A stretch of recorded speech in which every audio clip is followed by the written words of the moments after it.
ये हमारा broiler project under poultry project Hari Parbat within the animal husbandry department. Project का main aim है कि लोगों को बैकयार्ड पोल्ट्री में हम बर्ड्स प्रोवाइड करें, उनको जो टेक्निकल भी कुछ इसमें गाइडेंस हो वो प्रोवाइड करें, ताकि उनकी जो इससे आमदनी हो थोड़ा उसमें इजाफा हो। यहाँ पे हमारे पास लो टेक्नोलॉजी इनपुट बर्ड्स हैं, उनमें 2-4 ब्रीड्स अवेलेबल हैं हमारे पास अभी। लेकिन जो ये ब्रॉयलर प्रोजेक्ट है, यहाँ पे हमारे पास लो टेक्नोलॉजी ब्रॉयलर ब्रीड जो है वो चैब्रो है, जिसको हम यहाँ पे DOCs डे ओल्ड चिक्स निकाल के लोगों में वो डिस्ट्रीब्यूट और सेल करते हैं, जो on first come first service basis. तो उसमें हमारा हर थर्सडे को यहाँ पे एक हैच निकलता है। तो उसमें फिर जिन लोगों ने डिफरेंट डिस्ट्रिक्ट्स में बुकिंग की होती है, तो वहाँ फिर वो हम सेंड करके वहाँ पे वो डिस्ट्रीब्यूट करते हैं। हमारा ये ब्रॉयलर प्रोजेक्ट 70s से काम कर रहा है। अर्ली 70s में ये इस्टेब्लिश हुआ है, तो तब से ये गामजन है इसी काम में कि लोगों को पोल्ट्री पर्टिकुलरली बैकयार्ड पोल्ट्री में तफावत मिले हमसे, और जो नए ब्रीड्स हैं, नई इम्प्रूवमेंट्स आ रही हैं इसमें। इसकी मैक्सिमम कैपेसिटी हमें वीकली हम अराउंड 25,000 DOCs निकाल सकते हैं।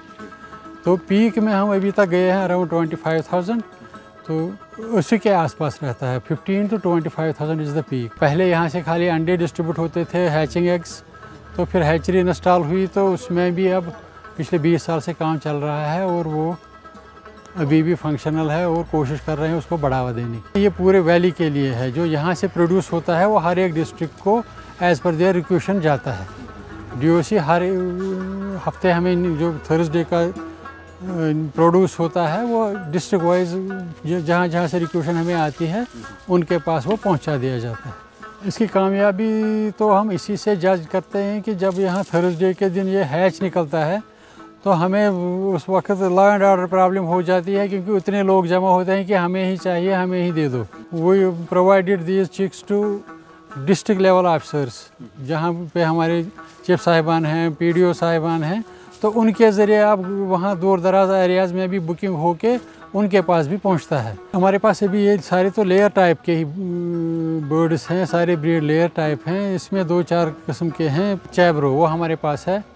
बाकी जो लेयर्स हमारे पास हैं पोल्ट्री प्रोजेक्ट में, तो उसमें हमारे पास कावेरी है, KCL अपना है जो हमने यहीं पे ब्रीड बनाया है, उसमें अब अपना देसी कश्मीरी उसमें मिक्स है, तो उसका क्रॉस बना के हमने KCL डेवलप किया है। और हमारे पास बाहर से आता है RIR जो है एस्टेब्लिश्ड ब्रीड, एक वो भी रखा है हमने लोगों के फ़ायदे के लिए। तो ये 2-4 ब्रीड्स हैं जो हम डिस्ट्रीब्यूट करते हैं, उनके जो ऑफस्प्रिंग्स हैं, चूज़े हैं, वो इनको देते हैं। ये लेयर टाइप है सारा, मतलब उसका यही है कि ये अंडे देने के लिए पालना है। इसकी जो पूरी बायोलॉजिकल साइकिल जिसको हम कहेंगे, पूरी जो अंडे देने की इसकी उम्र है वो 1.5 साल है मिनिमम। उससे ज़्यादा भी रख सकते हैं, लेकिन 1.5 साल तो रखना ही रखना है, क्योंकि इसकी प्रोडक्शन 1.5 साल तक इसका पूरा बायोलॉजिकल साइकिल कंप्लीट होके तब तक इसकी पीक प्रोडक्शन रहती है। तो उसके बाद थोड़ा प्रोडक्शन कम हो जाएगी, और फिर चेंज भी कर सकते हैं, यहाँ से नया स्टॉक भी ले सकते हैं जिसको जो जब भी चाहिए। वो यार around 95 to 96% डिफिशेंट of egg products, जो बाहर से हमारा जो एग जो आ रहा है इम्पोर्ट एग्स का, तो हम चाहते हैं कि वो कम से कम हो। इसका मतलब है कि हमारे पास जो अपना प्रोड्यूस है अंडों का, वो 3 से 4% तक ही है। तो ये तो एक कंसर्न है हमारे लिए कि जहाँ हम एनिमल सेक्टर में बहुत आगे गए हैं, सरप्लस है हम प्रेजेंटली मिल्क में, तो हमारी कोशिश है कि इस सेक्टर पे अगर गवर्नमेंट भी ज़्यादा ध्यान दे, हम बेसिकली हमारे थ्रू ही देना है, हमें ही उसके लिए काम करना है, तो हम उसके लिए लगे हैं। हम कोशिश कर रहे हैं कि इसमें भी हम कम से कम सेल्फ सफिशेंट लेवल पे आ जाए। हमारा रिकॉर्ड रहा है कि पिछले साल हमने 2.98 लाख DOCs यहाँ से डिस्ट्रीब्यूट किए हैं, जो right from this inception of the hatchery to this year जो हमारा सबसे पीक प्रोडक्शन रहा है। तो उसको हम चाहते हैं कि ये 6 लाख 8 लाख तक जाए। तो उसके लिए एक्सपेंशन तो ज़रूरी चीज़ है, क्योंकि एक्सपेंशन मीन्स कि हमें पेरेंट स्टॉक की तादाद बढ़ानी है, हमें हैचरी की कैपेसिटी बढ़ानी है, तभी हो सकता है कि हम सेल्फ रिलायंट हो जाएं एग प्रोडक्शन में। जब बैकयार्ड में पोल्ट्री की तादाद बढ़ेगी तभी तो अंडे बढ़ेंगे। जब हम यही 25,000, क्योंकि इसमें हमारे पास प्रॉब्लम ये रहती है वैली में कि यहाँ पे विंटर सीज़न जो है उसमें ऑलमोस्ट हमारी प्रोडक्शन ज़ीरो आ जाती है, और लोग जब मुर्गियाँ अंडा देना बंद करते हैं तो वो उनको एज मीट यूज़ करते हैं, खाते हैं। तो हमें अप्रैल में फिर नए सिरे से शुरू करना पड़ता है सारा, जिसको हमने दिए होते हैं वो फिर विंटर में उनको पूरा ख़त्म कर कंज्यूम करता है। आज हम नवंबर चल रहा है, तो यहाँ पे क्योंकि टेम्परेचर नीचे आ गया है तो हमने हैचरी बंद की हुई है। इसमें फिर विंटर में हम DOCs नहीं दे सकते लोगों को, वही वजह है कि आज हैचरी बंद है। इंफ्रास्ट्रक्चर हम दे सकते हैं, हैचर सेटर्स लगे हुए हैं जहाँ से हम चूजे निकाल के एक दिन के लोगों में फिर देते हैं, जैसे मैंने पहले ही डिटेल में बताया है। इसमें 2 टाइप की मशीन्स होती हैं। एक तो होता है कि जो पहले दिन से लेके 18वें दिन तक रहता है जिसमें अंडा, तो उसको हम बोलते हैं सेटर। उसमें वो जैसे वो नेचुरल ब्रूडिंग में हम देखते हैं कि मुर्गी अंडे को टर्न करती है, उसको टेम्परेचर जितना रिक्वायरमेंट है उसको देती है, वही काम इस मशीन का भी है।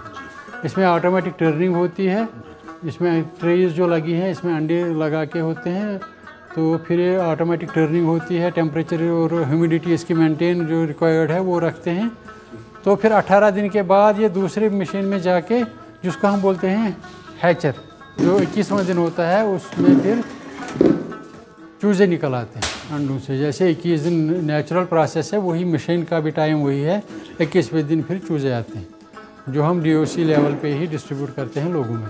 इसकी कैपेसिटी अभी 15,000 तक ही थी, जो हमने रिसेंटली 2020 में हम 25,000 तक गए हैं, जो वीकली लेवल रहती है DOCs की। ये विंटर जो हमारी 2-4 महीने चलते हैं, तो इसमें ये जो हैचिंग एग्स हमारे पास होते हैं, जिनसे हम हैचरी के ज़रिए चूजे निकालते थे, इन 4 महीनों में हम ये अंडे ही देते हैं लोगों को, जिनके पास अपनी हैनस होती हैं ब्रूडिंग में, जैसे कशर पट वन प्राई कॉकर, तो ये वो उनके लिए इस्तेमाल करते हैं। तो वहाँ से फिर वही DOCs उनको अपने ट्रेडिशनल जो ब्रूडिंग होती थी उसी के हिसाब से वो निकालते हैं।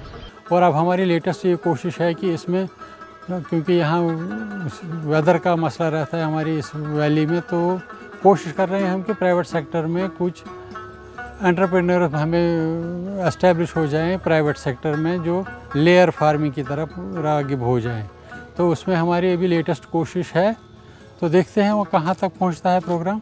तो उम्मीद है कि उसमें भी हमें सक्सेस मिलेगी।